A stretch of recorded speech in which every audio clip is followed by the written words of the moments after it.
Blockchain,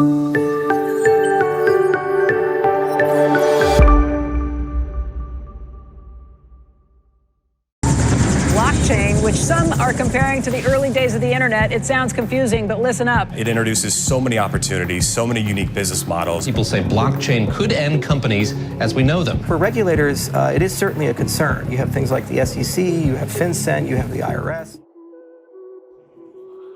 You've seen it on the news, all over the internet, and some of your friends may have even invested in it. But what is Bitcoin exactly? Long answer short, it's a cryptocurrency which does away with a central bank and uses encryption techniques to regulate funds. No third party is involved, so buyers and sellers can make transactions directly. The rise of cryptocurrencies and blockchain has been one of the greatest advances in digital technology in recent years.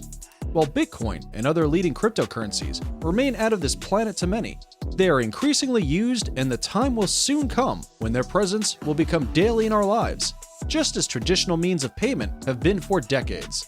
It was only a matter of days before cryptocurrencies would enter the world of real estate. But how does the whole process work when it comes to buying real estate? In principle, only one thing is needed to be able to complete a real estate purchase agreement through cryptocurrencies, and that is, both parties, the buyer and the seller, must agree to perform the money transaction in this currency. While traditional currencies are resistant to market movements, the volatility of Bitcoin and other cryptocurrencies means that it's possible to make a purchase only if both parties agree on a potential currency.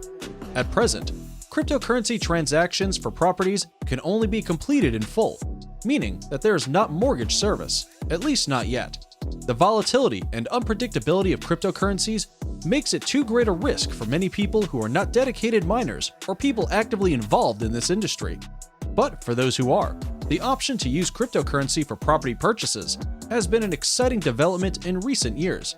As digital currencies continue to become more refined and more commonly used, expect this to one day become as regular as traditional money transactions. So, are cryptocurrencies the future of real estate? The question of whether cryptocurrencies are the future or aren't can be answered in several ways. When we talk about the various taxes that must be paid when buying a house, it's probably the same as with a regular transaction in traditional currencies. But those taxes would depend on the country where the property is bought. For now, real estate cryptocurrency transactions can be completed in full without paying additional tax costs. Ethereum announced in March last year that it plans to launch a program that will also enable mortgages in which will be called Fluidity. Todd Lippiatt, the founder of Fluidity, said that they will evaluate real estate and effectively protect themselves with the value of the real estate. He explained to potential sellers that they will be able to mortgage the house and get solid credit rates in terms of dollar payments. For now, the volatility and unpredictability of cryptocurrencies seem to be very risky for most people who aren't so familiar with this industry and mining. But for those familiar with the market, the opportunity to use cryptocurrencies to buy real estate is a big step forward into the future. As digital currencies continue to evolve and become commonplace, it can be expected to become equal to traditional currencies in the near future.